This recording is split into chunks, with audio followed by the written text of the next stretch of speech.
Hello, welcome to our webinar, the National Training and Technical Assistance Center for Children, Youth, and Family. We're going to get started right off. I know we have some great content for you today. Today's webinar is Understanding Military Children's Mental Health, Evidence-Based Resources, and Trauma-Informed Approaches. We're really happy that you're all here with us, and we're going to get started.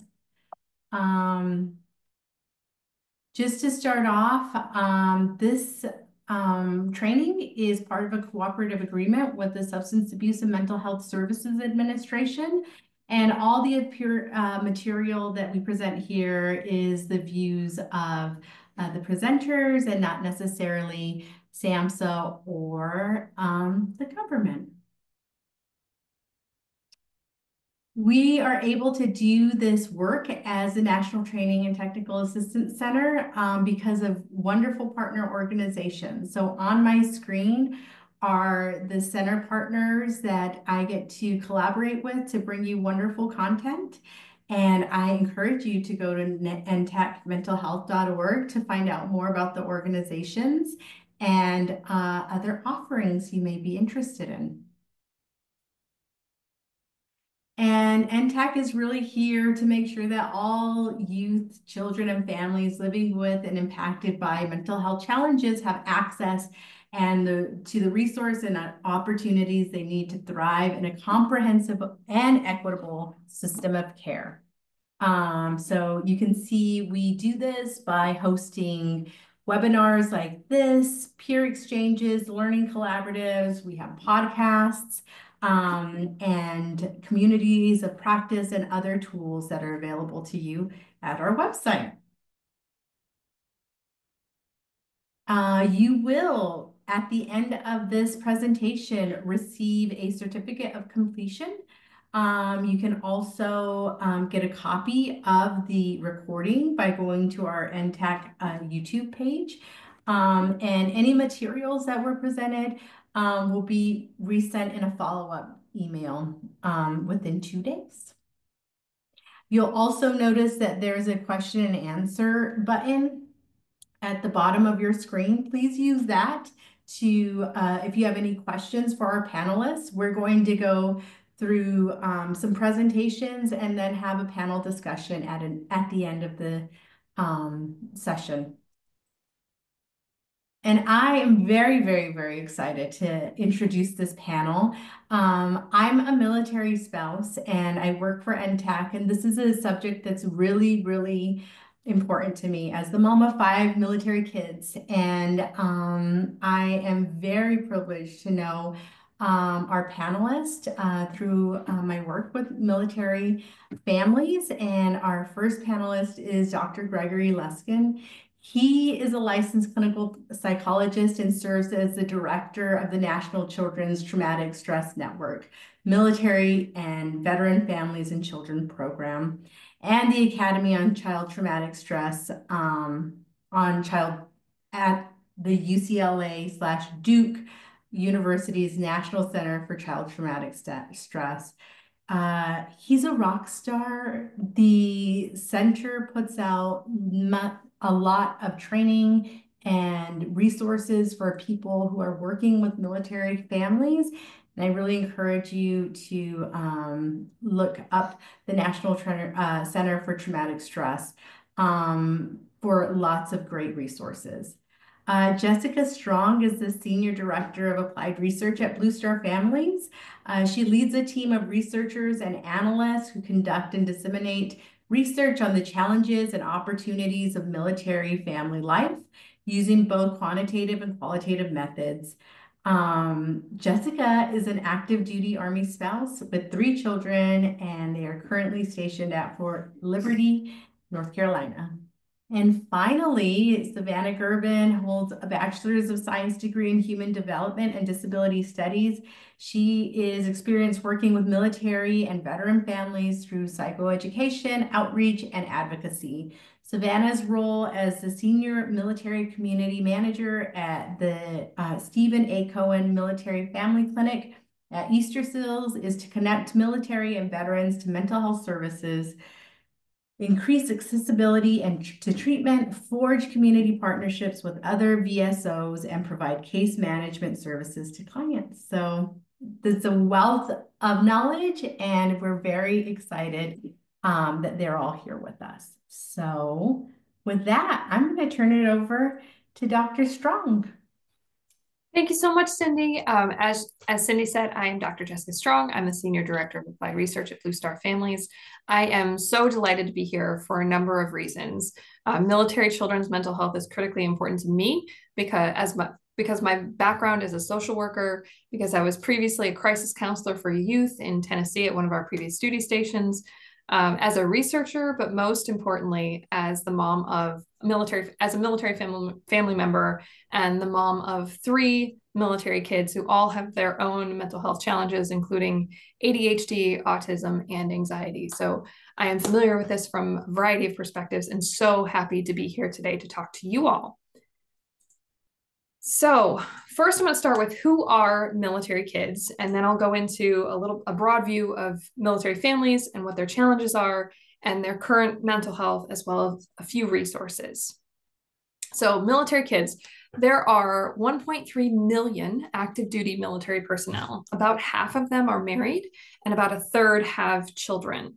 This means there are 1.5 million active duty family members, which includes 1 million children. That does not include the families of Reserve and National Guard or veteran families, and those are a different group that we'll talk a little bit about. That means there's almost 3 million active duty service members and their family members. There are also 18 million veterans in the US, and their children also may have been impacted by military service. So it's not a huge population, but it's a distinct population, and I'm glad you're here to learn a little bit more about it. So most military kids are young, about 41%. This is active duty families. Most military kids are young, about 41% are under age 5, and about a third are between 6 and 11 years old. Another quarter are in their teens, from 12 to 18. These are numbers of dependents, so they also include young adults who may be enrolled as full-time students and still part of that military family. This next slide talks about the distribution of children among Reserve and National Guard service members. So a note here that Reserve and National Guard service members are a little bit more, the ages of children are a little bit more distributed. You'll see a slightly smaller group of 0 to 5-year-olds. That's because National Guard and Reserve service members tend to be just a little bit older than their active duty counterparts. Quick description of National Guard and Reserve service members. So there are active duty families which means they're full-time military. There are also Reserve and National Guard service members. And those are who you think of when you think of like the 1 week in a month, 2 weeks a year, which is very much a simplification, but it will work for our purposes today. So this group of Reserve and National Guard families and their kids have very distinct needs because they're not usually near a military installation. They usually have full-time civilian employment. They're engaged in civilian communities. They're going to civilian public schools, which means that there might not be many people in their lives who understand military service. They may experience some of the challenges of military life without a lot of the military support and resources. So most of the things that I'll be talking about are focused on active duty families, but it's important to remember that Reserve and National Guard service members and their families, collectively called the Reserve component, have similar but distinct challenges. Military families are becoming more and more diverse. You'll see on the right, the proportion of service members who identify as white, that's the blue at the bottom, has decreased from 1980 to today, while the proportion of service members of color have increased. You'll also see the proportion of women, that's the blue dotted line at the bottom, and LGBTQ service members, that's the yellow dotted line, have also increased since 1980, but also predominantly since 2020. Additionally, about 1 in 4 military family respondents to some of our surveys are members of multiracial or multi-ethnic families, meaning there's someone in their immediate family who is a different race or ethnicity. So these are very diverse families. Veterans are also becoming much more diverse. This is partly because the US population as a whole is becoming much more diverse. In fact, by 2027, in just a couple of years, the majority of 18 to 29-year-olds in the US, that's the recruitable age, they will be people of color. So the military is only going to continue getting more and more diverse. Now, where are our military families? So military families are all over the US and the world. These two maps show concentrations of both active duty, that's the pink, and reserve component, that's the blue, and where they're concentrated across the US. So you'll see there are a few states that have a lot of military families: California, Texas, Virginia, Washington, Georgia, Florida, and where I am in North Carolina. But the majority of these families are not on a military installation. 70% live in civilian communities. They have civilian neighbors. Their kids go to public schools. They go to civilian mental health providers. So we want to make sure that mental health providers are equipped with the knowledge of military culture and some of the challenges that they're facing. So next, I'll talk a little bit about challenges for military families that are unique to military, particularly to active duty, but also to reserve families. Active duty families move a lot, on average every 2 to 3 years. These moves can cause a lot of disruption to kids' education, to the civilian spouse's employment, disrupting social networks and friends that for all the family members, for the service member, the spouse, and the kids, and potentially disrupting the treatment of ongoing health and mental health concerns, and disrupting the ability to identify new ones because of the lack of continuity of care, or the difficulty with continuity of care. Perhaps most important is these relocations creating challenges to building support networks. Every time you move, you have to find new friends and start over. But strong support networks are a really critical component of military family resilience, and social connectedness and support are correlated with positive mental health. So we want to really focus on helping families get connected to new social support networks when they move. Another challenge of the frequent relocation is the potential to cause financial instability. Many families pay at least some money out of pocket when they relocate, because these out-of-pocket expenses occur at the same time that the spouse often has to leave their employment, leave their job, it can leave the family in a less stable financial situation. So it can cause some financial instability. Now, as I mentioned, these relocations can disrupt military kids' education. The majority, 3 in 5 families, have moved 4 or more times due to their service members' orders, and 1 in 3 say that their oldest child has attended 5 or more schools. For example, my youngest, who is a 5th grader, has been to 5 different schools since he started K-12 education. This is the first year that he has returned to the same school that he left in the spring. And this is one of the primary challenges for military families with kids in K-12 education. Also, families are often separated. About 3 in 4 families have been separated for at least 1 month from their service member in the last year due to military service. That might be when they deploy, it might be when their service member is training somewhere else, or sometimes when the service member is stationed separately from the family. And these separations can be really hard on military kids and military families. We know that military kids with deployed parents have higher rates of behavioral health visits, a 10% increase, and a higher rate of stress-related appointments, almost a 20% increase, than those who don't have a deployed parent. And while we don't have the large-scale wars like we used to have in Iraq and Afghanistan 20 years ago, service members are still deployed all over the world. In fact, about 40,000 troops are currently deployed to the Middle East right now. And we're all over the place. So these are not isolated, there are not reductions in deployments.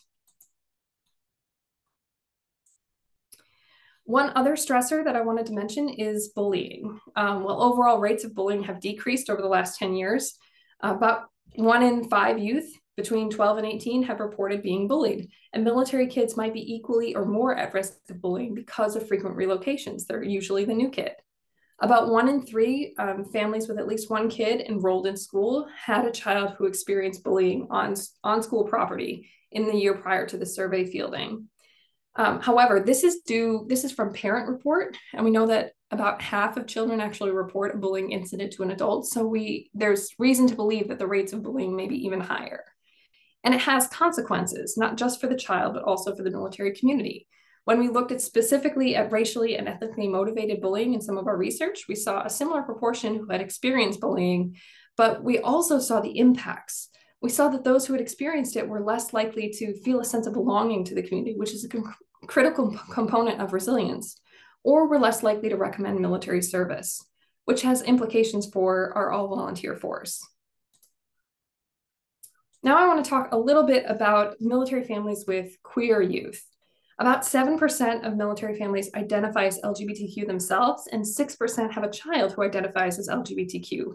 Another 6% say they're not sure if their child identifies as LGBT.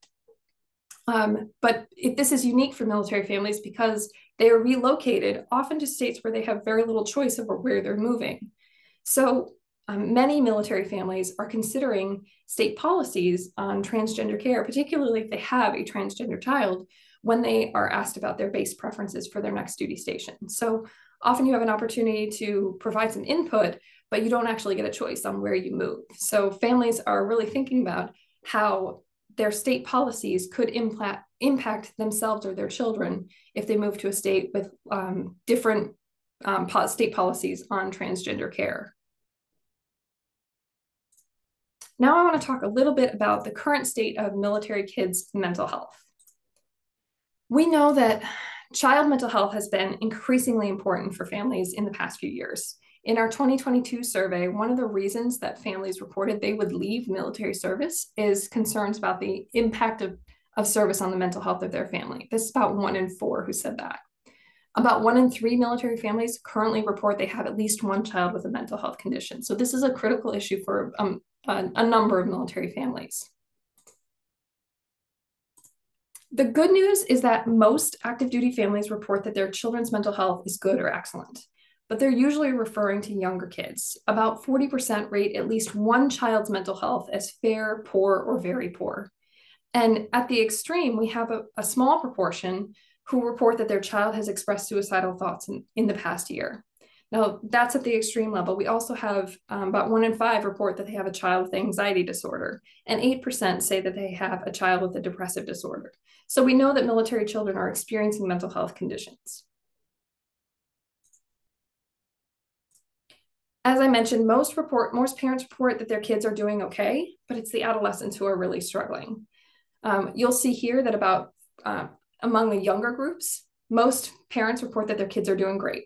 When we look at older groups like adolescents, about 40% of parents of adolescents report that their child is having fair, poor, or very poor mental health. And this aligns with findings from a survey from the National Family Association, National Military Family Association, and Bloom, which is an organization for and by and for military teams. And I'll tell you a little bit more about that in a minute. One of the key challenges for military kids' mental health is finding providers. About a quarter of military families report their child is currently receiving mental health care, but another 1 in 6 say they would like their child to get mental health care, but they aren't getting it right now. And the most common reason is because of lack of providers. Now, a limited number of providers is not an issue that's unique to military families, but military families are especially impacted when there's a long wait list for providers and they have to restart that wait list every time they move. You'll see here some of the key reasons for military families not receiving mental health care is not able to find a provider who will treat their child, not having a lot of time, and some concern about whether telehealth would be effective for that kid. Now, briefly, I want to talk about resources, and I will move it on to the next person. We have some resources that I'm excited to share with you today. Blue Star Families created Spaces for Belonging in partnership with the Modern Military Association of America. It's for military families with LGBTQ plus kids. It is a monthly meetup style program where youth and teens who identify as LGBTQ and have parents in the military can come together and build relationships. It is, and allies are welcome too. It's right now limited to the National Capital Region, but we're hoping to be able to expand that because we know that this group has some unique needs. This is Bloom that I was telling you guys about a little bit earlier.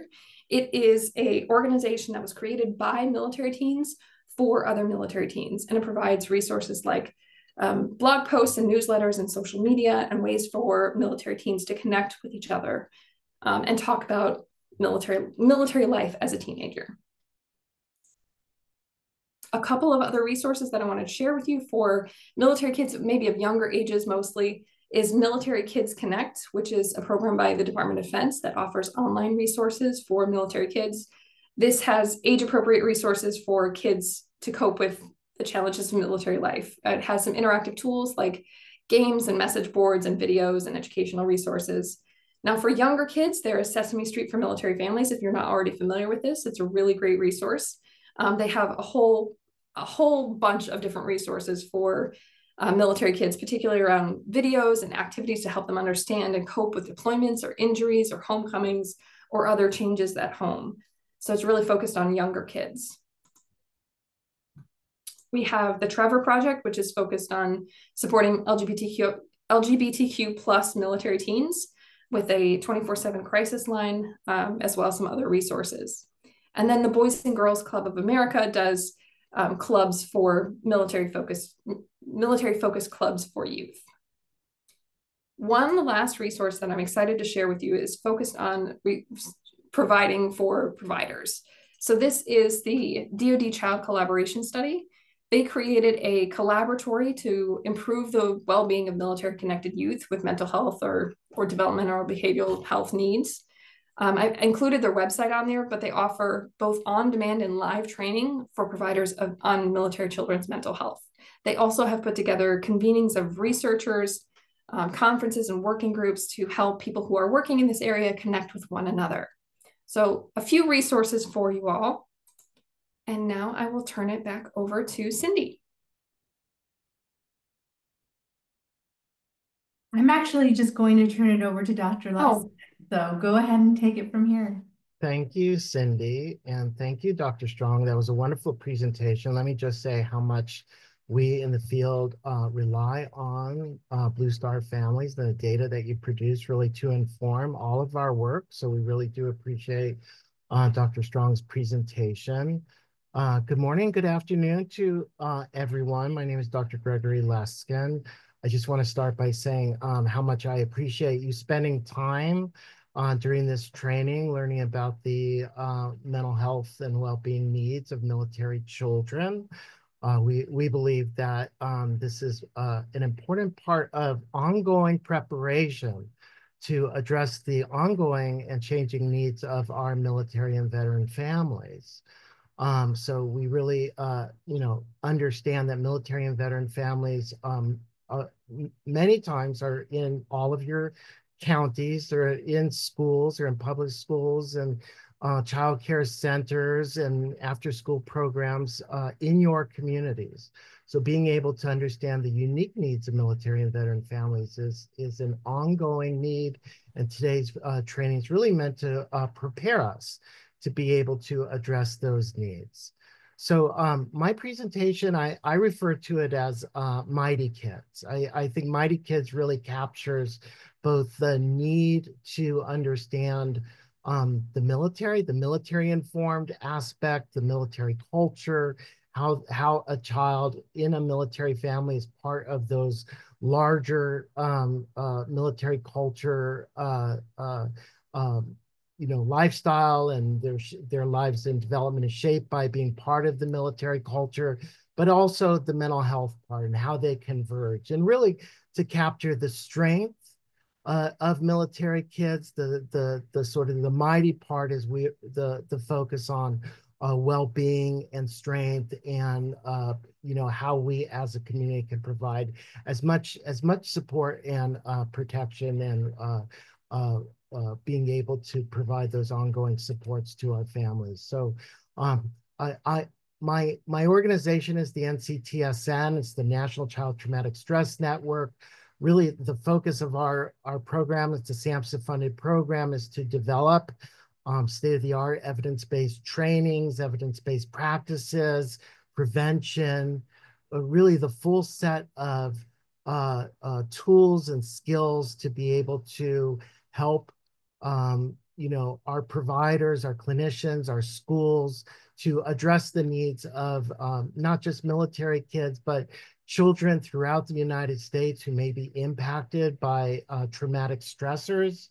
We have focused on my program is really focused on the needs of military kids, military and veteran kids. And we've done that through partnerships like this, partnerships with the military to really create what we believe are quality materials that really align well with military life, with the actual experiences of military families. So many of our materials and products are co-developed with military families who are also clinicians, therapists, school counselors, to be able to create supportive and really I mentioned aligning, but have an understanding, have an insight into the military family mindset. So understanding the needs, and we'll talk about the unique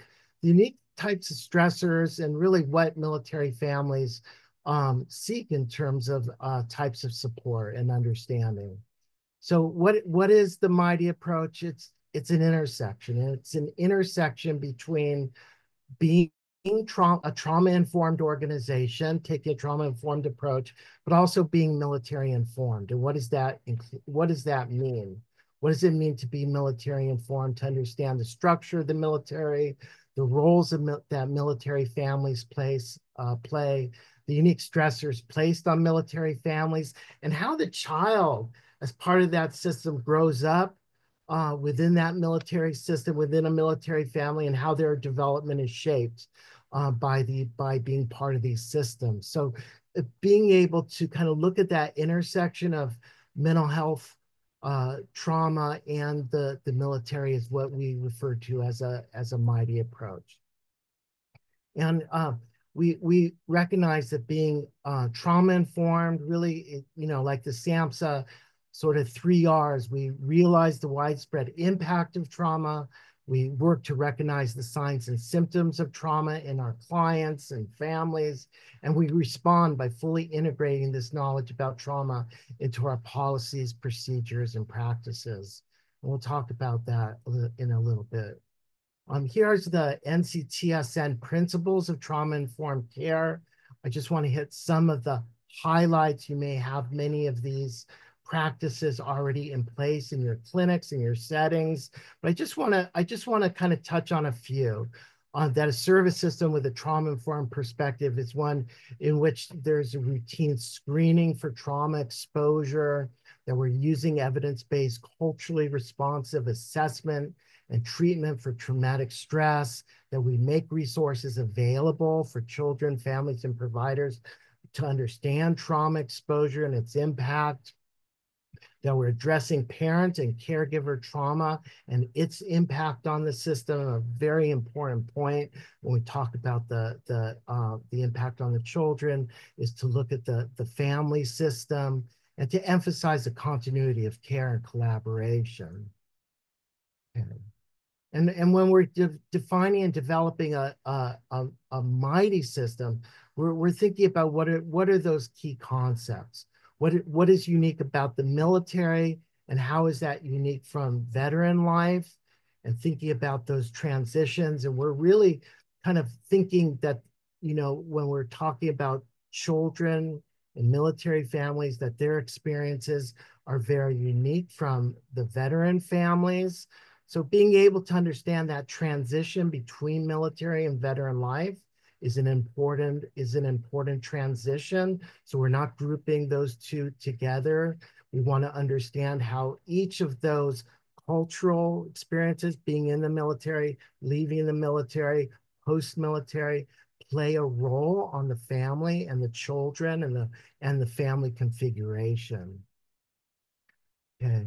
And another very important framework is the social ecological framework, sometimes referred to as Bronfenbrenner, who is the developer of the social ecological developmental model, which really kind of places the child, within the context of all these kind of concentric circles. So the child is part of the family, is part of the community, part of the larger cultural settings, and trying to understand how each of those can impact the development of the growth of the child in military settings. So definitely using the social ecological model is one of our primary frameworks for understanding how each of these uh, uh, you know, uh, parts of the system can impact the development, potentially impact the well-being or the mental health of the child. Jessica did a great job today discussing why are we discussing, excuse me, families and children. There's a large number of married families, married service members, and a large number of military children. And we have a responsibility for the psychological and physical well-being of those children.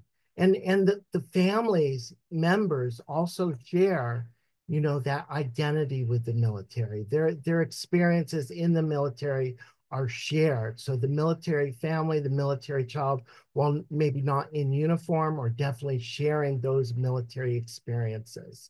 And it's important to us, and we're learning that it's very important that family resiliency, family strength is equated to, you know, readiness, the military family's readiness, their preparation, their well-being is also very important in terms of the service members' well-being, in terms of their operational readiness as well. So all of these factors, the number of military kids, the importance of resiliency, the importance of military family readiness are all parts of why we discuss military families and children.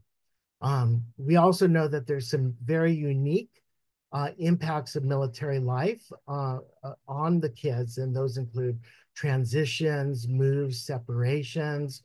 Jessica talked about some of those. And when we get into the more stressful experiences, those include deployment, separation, and then even more so, we can have psychological or physical injury and their impact on parenting and family well-being. So each of those factors we need to consider when we think about the well-being of the children also in those families. Touched a little bit on this earlier in Jessica's presentation, but these are some of the unique risk and protective factors like frequent moves, separations, you know, change in the family dynamic in terms of roles, especially during deployments. So shifting, readjustments, change, potentially dangerous deployments or duties, travel. But we also know, and I'm going to cover like what are some of those protective factors, kind of a very close, coherent, close, tight-knit families, learning to adjust, learning to, you know, really contend with many of these kinds of stressors. And what is the experience of the military youth in all of this? In the center of those circles is a military youth that growing up, and we really want to understand from their experience, going to school, living on or off base, going to programs with other military kids, creating friendship circles. You know, what is their experience in terms of military structure and in terms of their experience? So all of these factors are important to consider when working with a military youth. Transitions, as we noted, are one of the hallmark features. We know that there's many moves, PCS. Many military families will describe the many moves that occurred, and so thinking about the stress of the actual move, or how families adjust to them, and what is their impact in terms of social or academic or individual emotional responses to these moves, and being able to understand those experiences. Also deployment, you know, we as we were saying earlier, yes, it's been 20 years since we saw really large scale deployments to Iraq and Afghanistan. However, we do still see military who are forward deployed. We are seeing an increase in op tempo. How do we prepare for those separations? What have we learned previously from those deployments that can help us currently? We are looking at that. We don't want to lose those lessons about how the deployments can impact families. And we have seen that those deployments are understanding the stress of those deployments is critical to understanding the stress on the stay-at-home caregiver and the children. And we do see increases in mental health outcome, mental health issues, including anxiety, depression, worry, even academic issues as it relates to parent deployment. Another important issue is not just the deployment, but when a parent returns with combat-related PTSD and its effect on parenting or relationships with children. And we do see that combat-related PTSD in the service member does have a profound impact in terms of their can have a profound impact in terms of their service member's relationship as a parent to the children. So very important to understand not only the impact of the deployment, but also the psychological or physical injury of the parent, if that's the case, on the family dynamic. Looking at some of the work, the research, emotional numbing and avoidance in PTSD, particularly areas of concern as it relates to parenting and the relationship with the children. So just some food for thought about the relationship, not only deployment, but those psychological outcomes.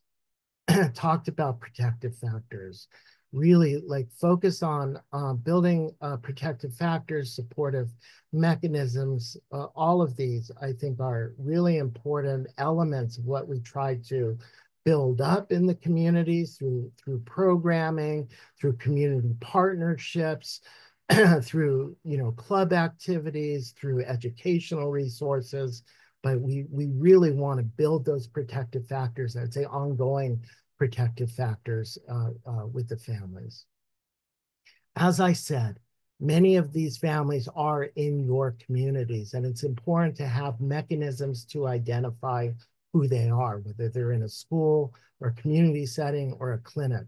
So being able to have some tools to identify who your military families are, who the children are, can be important, whether that's a universal screening approach or being able to, in a clinic, to ask questions about who the military, who might be walking through the door, who's a military family. We've created through the NCTSN, with our partnerships with the military, some questions that can be used to screen for, to follow up. Important not only to identify, but to understand the experiences of those military families. And that really helps in terms of being able to, develop some treatment considerations, going through all the kinds of factors that we've discussed, like understanding the deployment and the transition. How is that factored into the family's ability to adjust if a traumatic experience occurs, if there's underlying mental health issues that are kind of impacting the family's ability to contend and further contend with some of these stressors. The NCTSN has been at the forefront of developing a number of EBTs, evidence-based practices for child traumatic stress.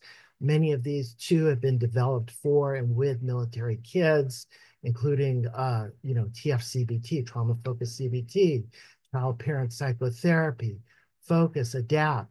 All of these are meant to either be kind of like tier one preparation, prevention, or more tier three trauma-focused approaches that have really factored in the nature of military life. Okay, and these are just some of the intervention objectives of these approaches, really to establish safety, prevent re-traumatization, educate the family, normalize the symptoms, build resilience, create narratives, reduce some of that traumatic responding, address sleep issues, address grief and loss. And this slide really goes to being able to not only sort of deliver, but also adapt these interventions for the needs of military children. We talk about parent engagement. Really important concept is being able to provide kind of a destigmatized approach for military families. We really work hard so that military families kind of come to this from a strength-based perspective rather than feeling that mental health or trauma are pathologizing issue. So we really work to try to destigmatize mental health and trauma and build that trust and rationale for addressing these kinds of issues. Um, these are just broad recommendations about when working with military families, become familiar with the members of your clients' families, their backgrounds, their histories. Listen to the families, their experience. Many times I'm asked, I'm not a military family. I was not in the military. Learn to listen. Military families will help you to understand their unique experiences in the military and how those factors specifically, as well as their other life experiences, have played a role in what brings them in, or what has put stress in their lives, or created challenges.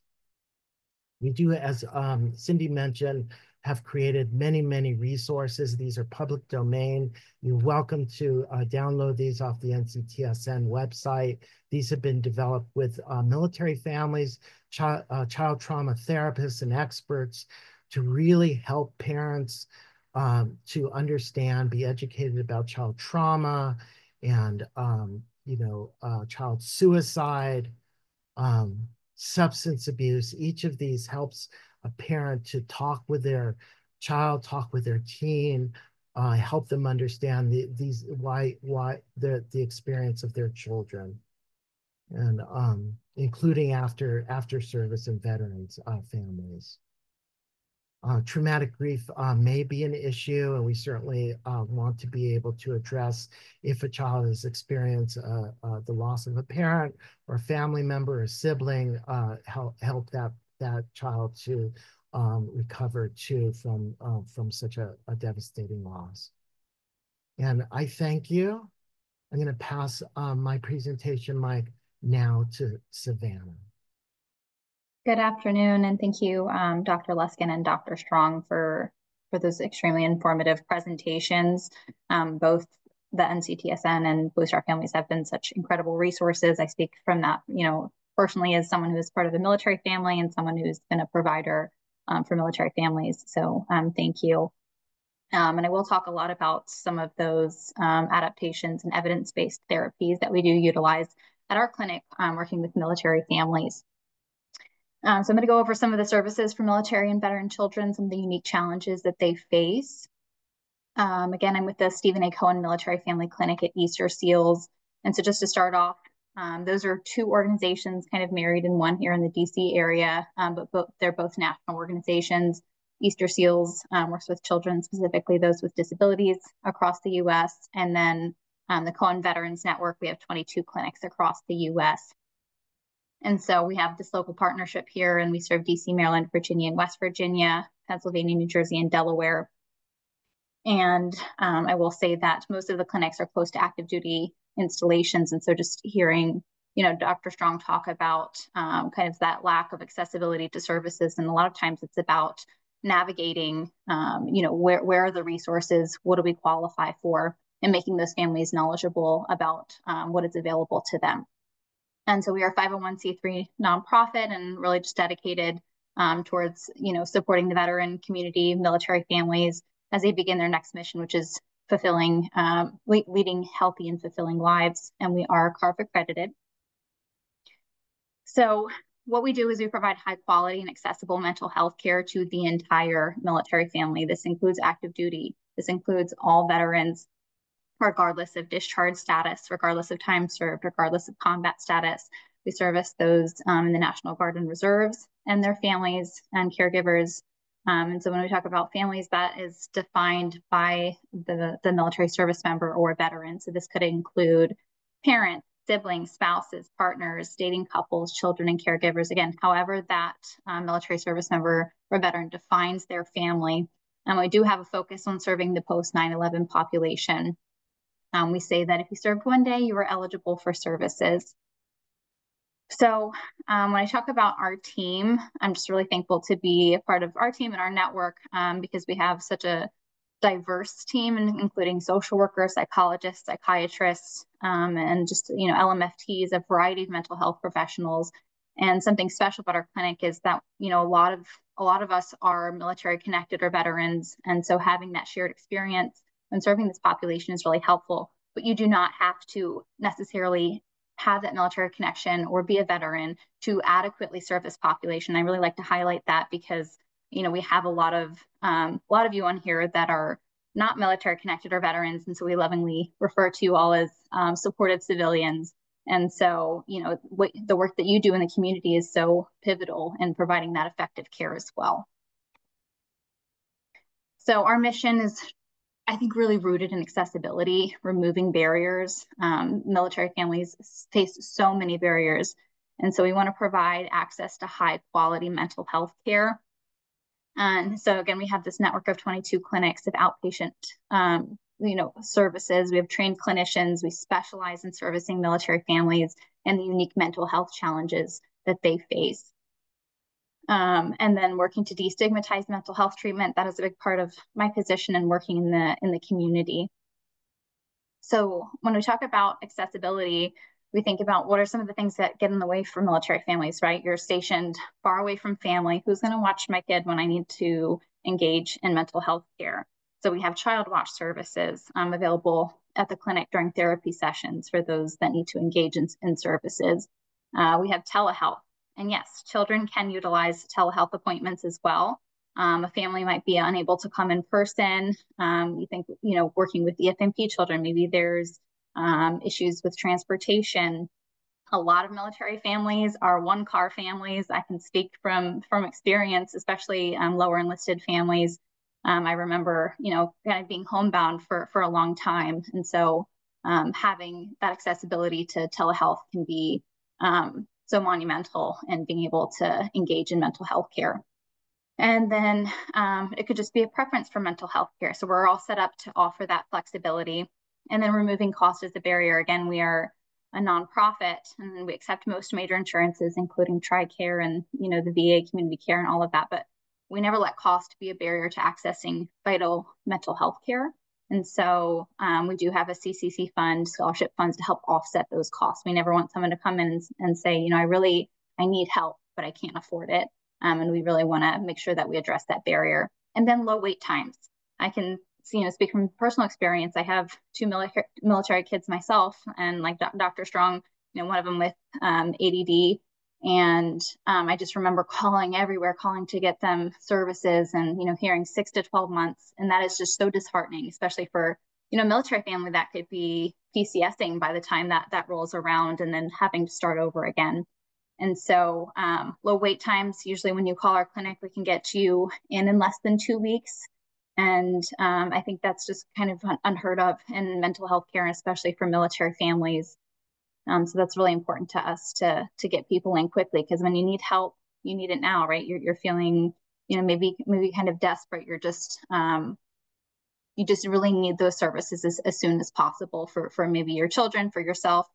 Because even for parents, taking care of your own mental health care really transcends into how you care for your children, right? So some of the appointments that we offer, counseling for children and adolescents and families. So we start children's therapy at age 4. We also offer case management services. I'm part of a case management team. And again, we have this across the network. You know, I heard Dr. Luskin talking about you know, maybe a child that's going through a traumatic loss. So maybe that would be, you know, something I would do, connecting a child to the TAPS program, the Tragedy Assistance Program for Survivors. Or maybe we have a child that needs ADHD testing and I'm helping to find, you know, somewhere to get them in quickly. Telehealth services, medication management with our psychiatrists, and then skill building workshops and groups. I'll go over some of those in a bit. And then in terms of evidence-based therapies that we offer, we do have CBT, cognitive behavioral therapy for children. We have child-centered play therapy, trauma-focused CBT, and then we have expressive therapies that can be used in combination with those evidence-based therapies, including art therapy and sand tray therapy. And it's really just incredible to see the work that our clinicians are able to do with our military and veteran children. So some of the commonly treated issues for military children that we that we're seeing a lot of relationship and family challenges. It could be, parents just not able to be on the same page with, parenting maybe in the same household or parenting across two different households. I think that's something really important to talk about, is expanding your view of what a military child is, and what military families look like. And so we'll dig more into that during the panel. But relationship and family challenges, definitely transition challenges, a child going through multiple PCSs. And so that's a permanent change of station. For those that are not tracking all of the acronyms, because I know it's a lot. Anxiety, we heard that statistic from Dr. Strong, ADHD, parenting challenges. And so that's why it's really important to involve the parent when we're going through, when we have a child client going through child therapy, is to involve the parent and have them on the same page, right? Challenge of parents with PTSD, we see that so often, right? And so even when we think about, we have a word for children that are caregivers, for those with both visible and invisible wounds, and we call those our hidden helpers. And so, we have a lot of children that are going through those challenges, and that has an impact on their own mental health. We see a lot of children whose parents are going through divorce, and assisting their family with creating a two household, what a two household family may look like. And then we do see a good bit of single parents that have limited resources, and so having those case management services and able to supplement, maybe they need assistance finding a food bank because they're going through food insecurity. And then, just limited resources when you're not near your support, your family support, you just need a break sometimes. And so I'm really just helping families navigate some of those various challenges. So for telehealth, telehealth is shown to be equally as effective as in-person therapy. And we go through a HIPAA compliant Zoom platform available again in these areas, and then pretty much across the US, right? You want to find your most local clinic, and things that you need for telehealth. You want to have audio and video capabilities, stable internet connection, and then you want to be in a private and secure space to be able to fully engage. And so some of the clinical groups that support military and veteran children's mental health that we've offered recently, a parenting support group. We've had a DBT skills group for teens, children's art therapy group, and more. We recently had a caregiver support group as well. We have, think of parents that are caregiving for exceptional family member children with disabilities. And so it's really important to kind of have those diverse offerings. And then we listen to those in the community. We're right by Walter Reed. And so we like to hear kind of what are some of those challenges that you're seeing with military families that we can help relieve. And then we're really passionate about community education and advocacy. So we have a clinic newsletter, and we go over some topics that are relevant to the well-being of our military and veteran families. For example, in August, we had one on teens' mental health as they're transitioning back into the school year. Think about a lot of military adolescents that just recently moved, and like Dr. Strong said, being the new kid, especially as an adolescent, that's really tough. Briefings on services and community education. So we can do presentations on services in military installations, medical centers, right? Maybe it's on PTSD treatment modalities, or, like this on children's services. And then we have participation in initiatives to prevent suicide in the population of service members, veterans, and their families. So there's governor challenges across the US, which is through SAMHSA, suicide prevention coalitions, and then advocating for effective policy. We also have the CVNIQ, which is the Cohen Veterans Network Institute for Quality, where we undergo research to provide the most effective mental health care and look at just innovations in the field for our post 9/11 veterans and their families. And a big piece to, I think, destigmatizing mental health care, increasing connectedness within families and communities that can really just in turn boost military children's mental health care. So that could be a game night. We like to have focus, especially on our EFMP children, exceptional family member program children. And so that for those of you that aren't aware, are military children that may have a disability, involvement in community events, and then social emotional skill building story times, which I have one this evening, and mental health first aid worry kits and family kits that I bring to different installations and to these different events to just really, again, increase that sense of connectedness within those families, especially, those that undergo these lengthy periods of time where they're separated, whether it's a PCS or, a parent going on a training trip. We call those TDYs. And so when they come back, it's really important that they engage in that time together to really rebuild. And then we have tools for managing stress and worry. These are free online courses for military families. And these are things that you can do at your own pace because not everyone is ready to engage in therapy. And so it's important to have other tools for them to engage in. And so this is just kind of a map looking at our network. We have 22 clinics. And so these are, you can see the darker red is states that we have clinics in, and then we expand. You can see some of those lighter ones, but we also, thankfully for the SIPAC, we can offer services in any of those states that are covered for psychologists to offer. And so if you're not in one of those states, or if you're working with a family that's not in one of these states, just again, give our network a call, and we can see if we can, provide services for that family member or child or service member.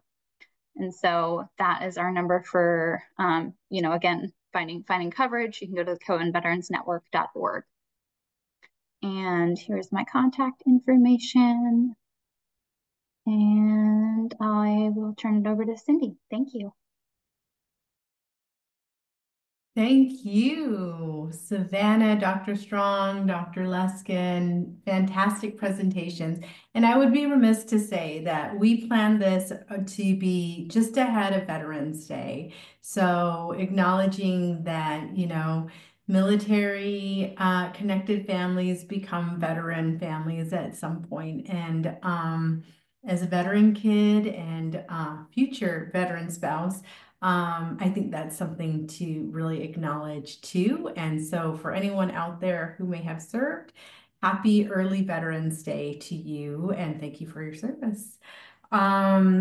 With that, I encourage you to put in any questions you may have for the panelists into the Q&A. I'm actually going to stop sharing for now so we don't need just sharing question and answer. So we can all be up here. And unless there was one question up in the Q&A, which was, how does a provider provide services to children, youth, and families outside of the US? And that's a tough question. I don't know if any of our panelists know this. My immediate response is that one of the ways that military family members can kind of access services when they're at OCONUS is through two services. Military One Source provides non-medical counseling for military family members and service members.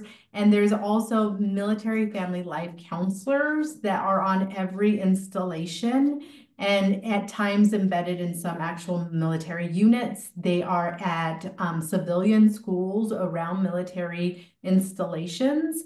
So that is one way if you're interested. I don't know how that licensure would work as far as foreign licensure and providing clinical services. So that's my best attempt at that question. I hope that it answered it sufficiently. The next question I'm going to actually ask is to all of our panelists, I believe. How does the deployment cycle or frequent relocations impact the mental and emotional well-being of children in military families? I think we've touched on it a little bit, but any further kind of discussion on that? We'd love to hear it. Yeah, I'm happy to jump in on this one because I really just think about children generally, right? All children thrive with structure and consistency. So then when we think about military children are going through these frequently relocations. They have a parent that's deploying or going on these lengthy TDY trips or trainings. That can kind of throw a wrench in that security that children gain from a consistent schedule, their ability to expect what's next. And so often a move happens very rapidly, right? There's a saying in the military, like, hurry up and wait. You're always rushing, kind of to the next place. You're getting things together for your move, and that can create a lot of anxiety and stress in those military families. And so, there's also a military parent's deployment. Maybe it gets extended, dates change, and these unpredictable factors can leave a child with feelings of anxiety and confusion. And children are very much in this sensitive stage of, developing all these coping skills, right? You think how hard this is maybe for a military spouse or for adults that are going through this. Then when you think of our youth who are, developing these coping skills, and, they're trying to make sense of dynamics in their family, I think that just really highlights the importance of identifying military children in spaces that are outside of military installations. I know it was mentioned kind of going over in those slides, but we have these purple ribbon school initiatives. And so those are an initiative for schools to, identify a liaison and identify these military connected youth. That way there's not a gap in addressing the needs of these children. I was going to jump in too. Dr. Luskin, I saw you came off mute though. Did you want to respond? Oh, Dr. Strong, please go ahead. Great. I have a couple thoughts. First, I want to emphasize that like the deployment cycle is one piece, but family separations are broader than that. I've tried to focus on family separations because, as Savannah pointed out, there's TDYs where the service member is absent for training. There's deployments, which have a sort of a different flavor. They're required. The military has required you to go do this thing. And then there's another type of separation that many families experience that's called a geo batch. And I think we were just talking about this before this webinar.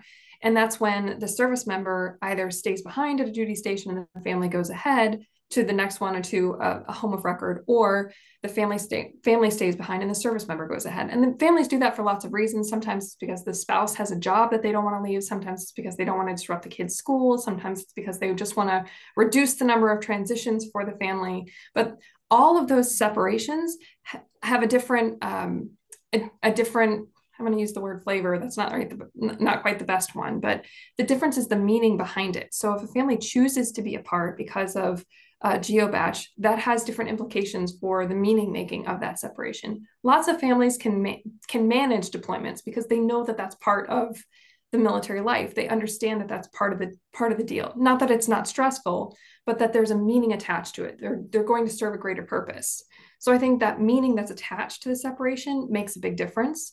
I'll also say that I think that the age and the temperament of the child makes a big difference. I think, and these are my observations solely, but I think when the children are smaller and when they're little and their family or their parents are the center of their world, they're a little bit more portable because their family, their world has come with them. When they get a little bit older and their friends start to become the centerpiece of their world and the most important influences on them, it becomes harder and harder to move them away from their friends and have them restart that social network every time they move. I'll also say temperament's a big deal. Some kids are adventurous and resilient and will adapt, like love to go check out what's the next place, what's the next adventure. Other kids like routine and they like familiarity. And I have some kids who love wherever we're going next, and one kid who loves wherever we are and hates wherever we're going next, no matter what duty station that is. One other piece about the impact of relocations is I really want to emphasize this importance of social networks and recreating those. So think about all those tangible favors that you can count on people in your local community to do. You have a neighbor who will pet sit your kids when you're gone, or somebody who's going to watch your kid after school if you have an appointment, or you have an uncle or a family member who knows cars and can come and look at your car for you and tell you what's wrong with it. Military families don't often have that because they have to reestablish all of those every time they relocate. So it's those reconnect, like building that network of who do I call here for this problem, that is a challenge for both parents and children. I want to pick up on some of the threads of what Dr. Strong is saying, especially kind of focus on developmental level of the children. So when I hear the question about dynamic, I think naturally, yes, what is the dynamic? What is the dynamic in the family?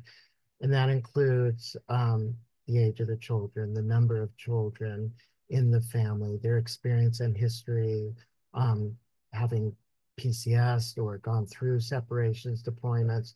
What is the nature of the deployment or separation? And being able to understand that all of those factors together.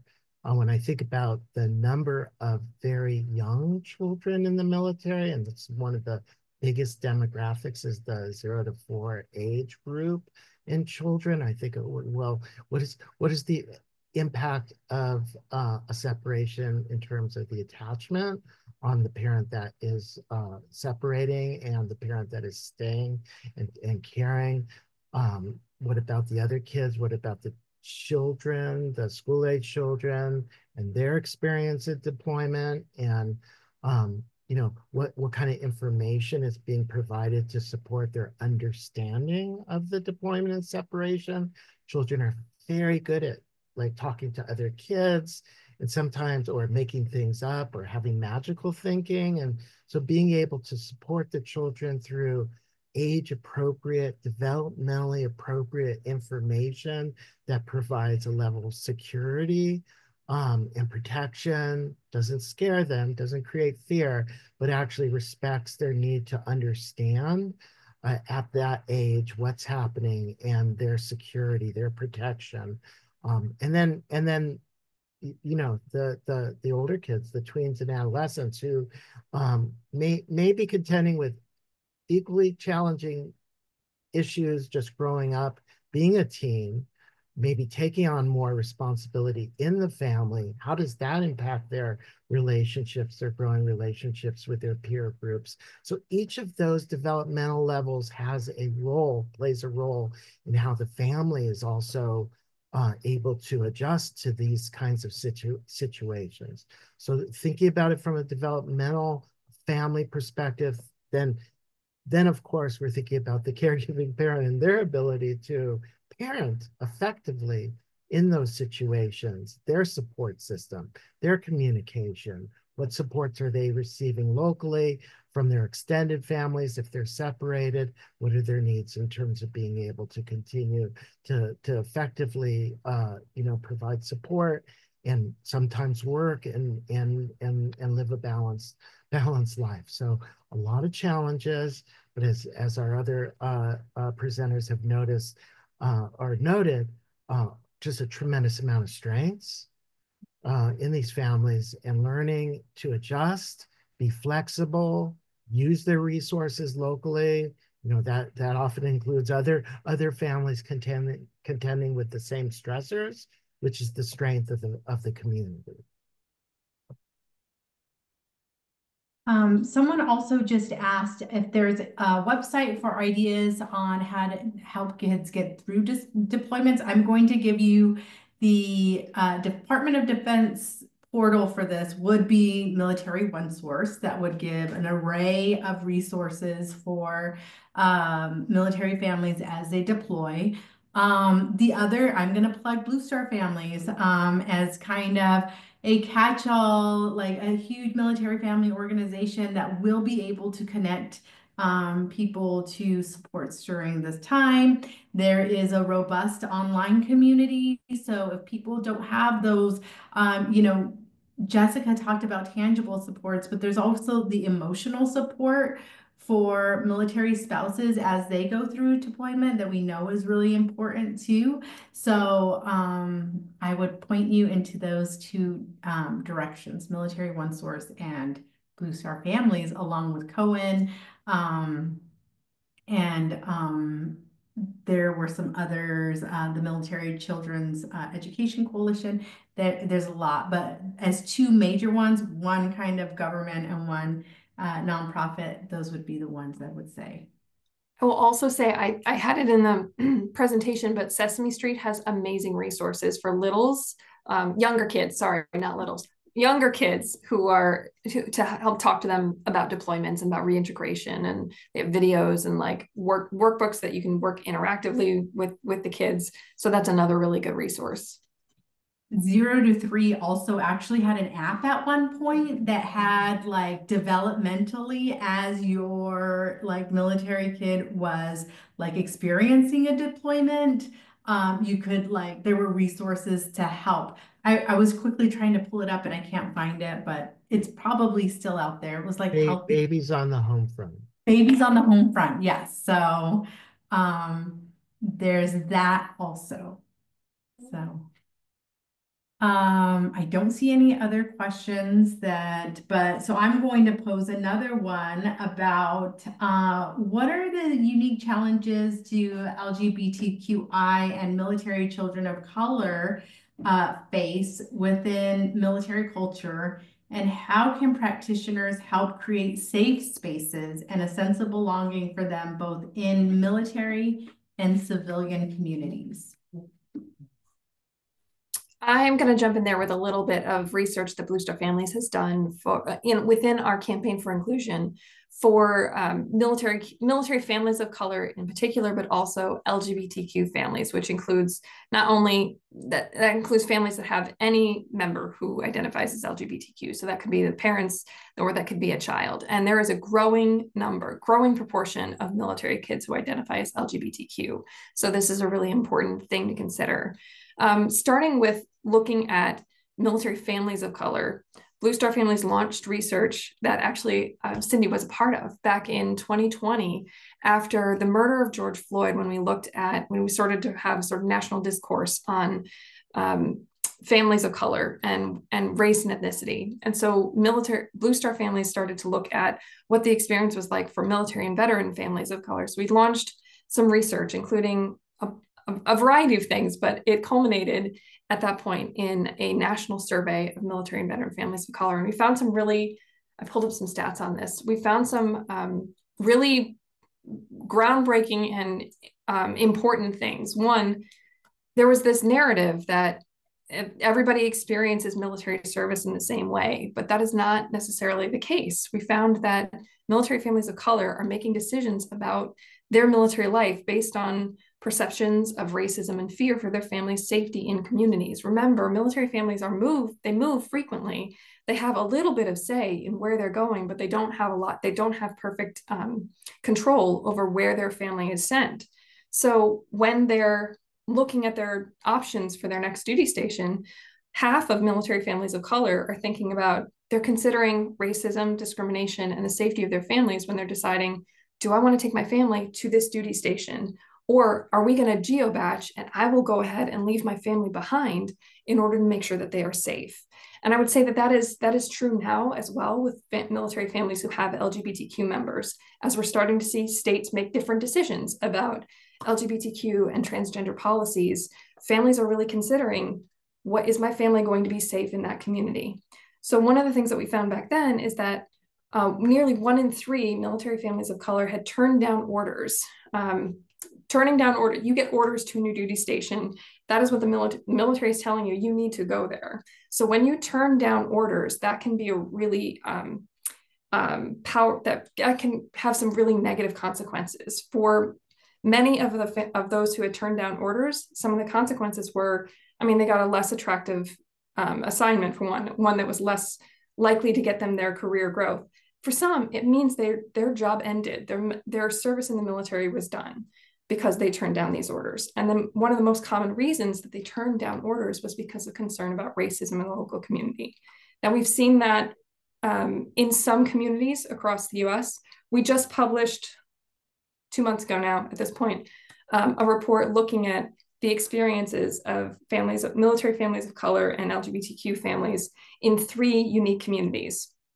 And what we saw is it was a comparative case study, so it wasn't a generalizable study. But when we looked at these case studies of different communities in the US, we saw that LGBTQ families and military families of color felt less belonging in communities that weren't reflective of them, that weren't perceived as welcoming to families of people of color, or weren't perceived as welcoming to LGBTQ families.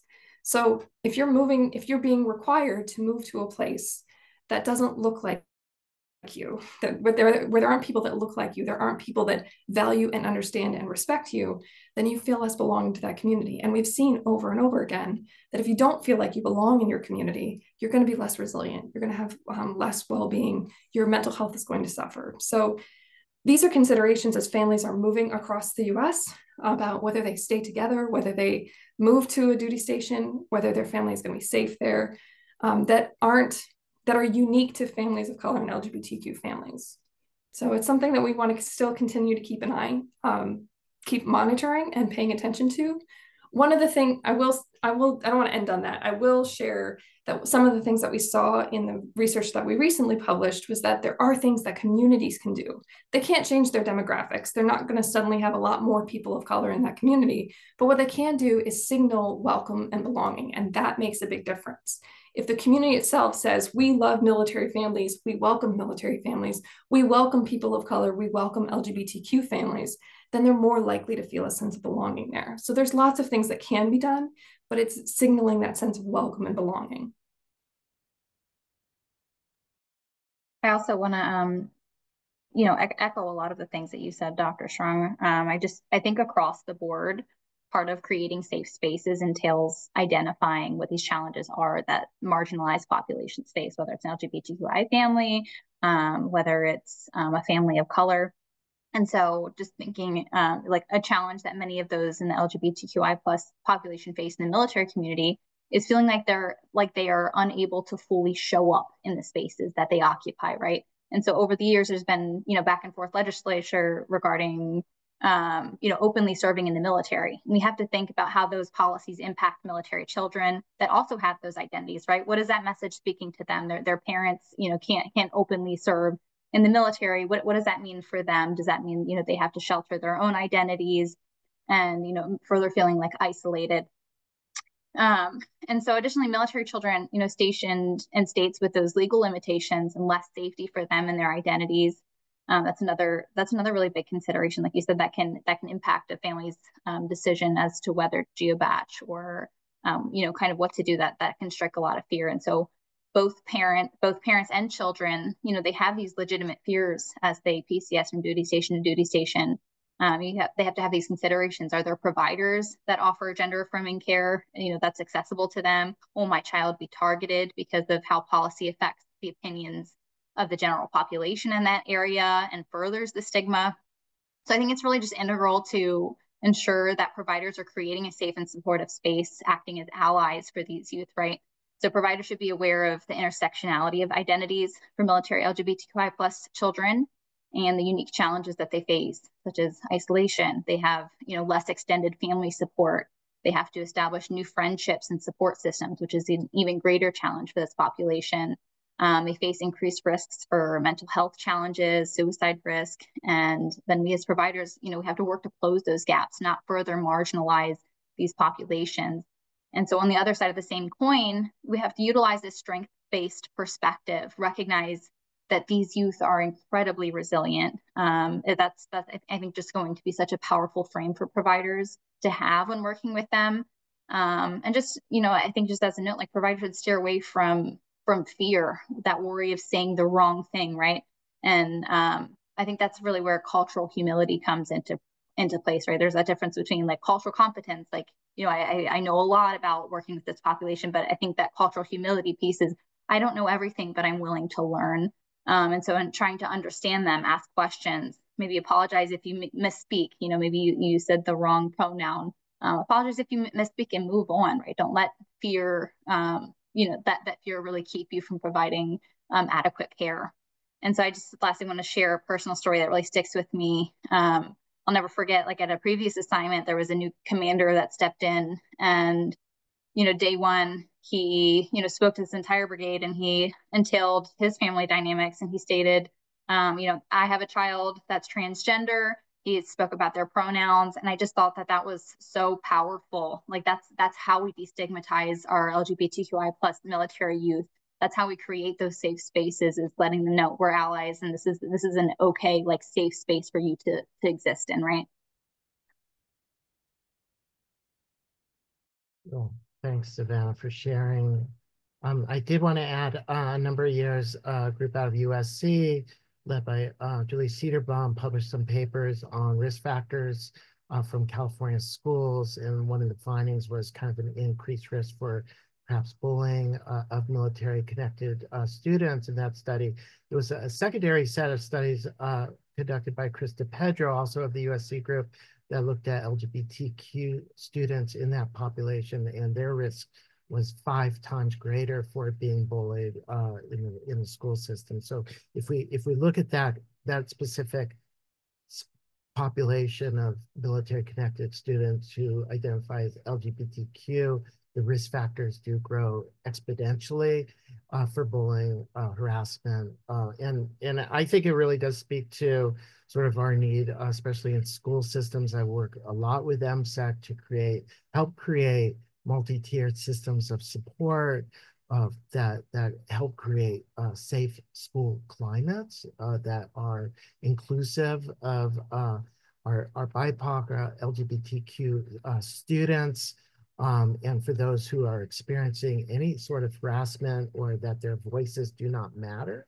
that there are opportunities for supplemental or more intensive interventions, thinking about our school counselors, thinking about our school liaisons, their awareness of the potential for these risks, I think is especially important. And oftentimes that is where a student might get help is through their school counselor, or teacher or other trusted adult in that school or after school setting. So being able to raise the awareness and increase that student's sense of inclusivity, belonging, and I'll add mattering just as a human is really important. Another group that we're working closely with are American Indian, Native Alaskan, military youth, kind of a gap area, not a lot of resources for a group that has a remarkable history of service to our US military. So being able to understand intergenerational trauma, its intersection with military service is a kind of growing area, one that we hope that we'll be able to continue to support and provide resources on. Thank you all so much. We have someone with their hand raised. Jennifer, if you'd You like know, to come you off like mute, ask your with my mom, blah, blah, blah, blah, blah. And I Yes, just had to say, yes. Hello. Hi, Jennifer, is that you? Yes, it's me. How are you? Good, Thank good. you Did you for have a question? recognizing. Thank you. Thank you for recognizing me. I did ask a question in the chat, but it probably was not totally clear to you. So my question is, I'm the executive director of a peer-driven organization in the state of Louisiana, and because of a prior child welfare case, on my personal note, the state has prohibited me from working with children in the general population. I can't even, let's say, adopt or foster, but I still want to work with children. I cannot work with children if I have a state um, a funded program, but I can work on my own. Does the Veterans Affairs Services allow individuals with prior child welfare cases to work with their children? I am unsure of that, and I would probably have those are probably case by department by department or organization driven decisions. So, but I'm not aware. I don't know if anyone else has any thought. Now, the unusual thing about it is that the child welfare case was not on my part. It was actually on my partner's part. Mhm. But rather than stay and face the charges, he left. So I was brought to court and I was tasked with negligence. Yeah, if you'd like to email me separately, I'll put my email address in the chat and we can talk offline about that possibility, like your situation. Um, and then, but thank you for that. And I think we are actually at time. I just looked. And so I once again want to thank everyone for being here and part of this presentation. I want you all to know that your feedback is really important to us. So I would love, there's going to be a link dropped in the chat for Hello, feedback thank to the you. survey. You're welcome. Bye-bye. Oh, can we take everybody off mute, but, or put them back on? I know it's always so, tricky with that. So please fill out the survey. It'll also come in an email that is coming your way also, which will include a PDF of today's resources. Please also, you will receive a certificate of completion, and stay connected with NTAC. We love providing culturally responsive, relevant information to our network, and reach out if you have a TA need, technical assistance need. Please, we're able to help with those also. And also follow us on all the socials, as the kids say. So we're on them all. So we appreciate you and you being here, and we very much appreciate our entire panel, Dr. Luskin, Dr. Strong, Savannah Gerben. Your knowledge and the passion you bring to the subject was very, very much appreciated. And I appreciate all of you as a military spouse and mom. And I hope we will see you all on our next offering. So thank you very much. Have a great day, everyone.